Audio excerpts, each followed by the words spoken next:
शहरात गेल्या काही दिवसांमध्ये दररोज एक तरी मोठा भीषण असा अपघात घडताना दिसतोय। मात्र आज सुद्धा अशाच पद्धतीचा एक अपघात होता टळला असं म्हणावं लागेल। मोठी जीवितहानी होता टळली असंच म्हणावं लागेल, कारण मी आत्ता ज्या ठिकाणी उभी आहे त्याच ठिकाणी हा सगळा अपघाताचा प्रकार जो आहे तो घडलाय। खूप मोठी हानी झालेली नाहीये, मात्र नेमकं काय घडलेलं होतं हे जाणून घेऊयात। मी आत्ता पुण्यातल्या घोरपडे पेठ जो भाग आहे त्या भागामध्ये आहे। सेवन लव्ज चौक जो आहे तिथून एक लेफ्ट मारल्याच्या नंतर आत आल्यानंतर आतमध्ये सोनावणे नावाचं एक हॉस्पिटल आहे, सरकारी रुग्णालय आहे, त्याच्याच बाहेर घडलेला हा सगळा प्रकार आहे।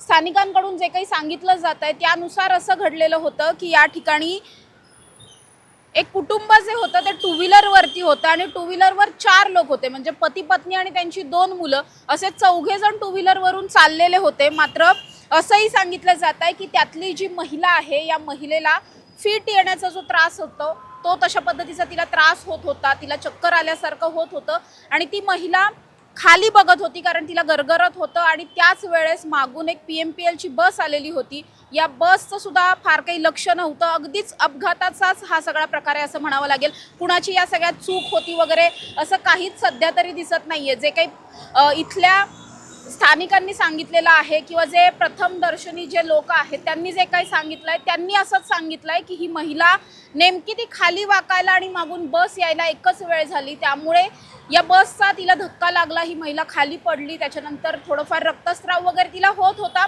फार मोठी हानी या सगळ्यामध्ये झाली नाही। विशेष म्हणजे 2 लहान मुलं सुद्धा या गाडीवरती होती। सुदैवानं त्यांना या सगळ्यामध्ये कुठलीही दुखापत झाली नाही। मात्र ताबडतोब ही बस सुद्धा याच ठिकाणी थांबवण्यात आली आणि पोलीस सुद्धा लगेचच घटनास्थळी पोहोचलेले होते। पोलिसांनी संपूर्ण घटना सुद्धा पाहिली आणि त्यानंतर ही जी महिला आहे तिला रुग्णालयामध्ये दाखल केलेलं आहे, तिच्यावरती सध्या उपचार सुरू आहेत। मात्र असं म्हणावं लागेल की खूप मोठी एखादी दुर्घटना घडता राहिलेली आहे, थोडक्यात निभावलं असं म्हणावं लागेल। पण मुळात या सगळ्यामध्ये चूक दोघांची नव्हती, कारण कुठलीही गाडी खूप ओव्हर स्पीडने नव्हती किंवा कुणी कुणाला समोरून येऊन रॉंग साईडने येऊन धडक दिली आहे वगैरे असं काही घडलं नाही। एक मात्र नक्की आहे की जे स्थानिकांनी सांगितलंय त्यानुसार या गाडीवरती 4 जण बसलेले होते। टू व्हीलरवरती 4 जण बसणं हा मुळात कायद्याने त्या सगळ्यावरती बंदी आहे। ट्रॅफिकच्या नियमांमध्ये हे सगळं बसत नाही।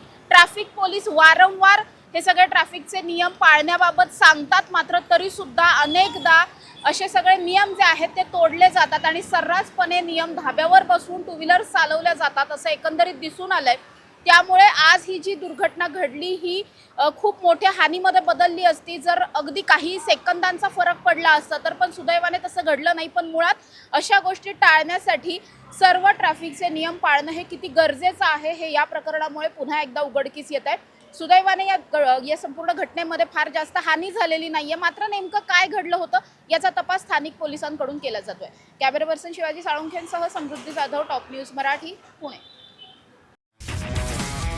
तुमची car, electric panel, data server आगीपासून सुरक्षित आहे का? नाही? मग आजच बसवा F protect temperature activated fire suppression device. यामध्ये आहे eco friendly non toxic pressurised liquid, जे आग लागल्यास क्षणार्धात ॲक्टिवेट होऊन आगीवरती मिळवते नियंत्रण। बसवण्यास अतिशय सोपे आणि सुटसुटीत टेकालिपचे एक दर्जेदार उत्पादन एफ प्रोटेक्ट।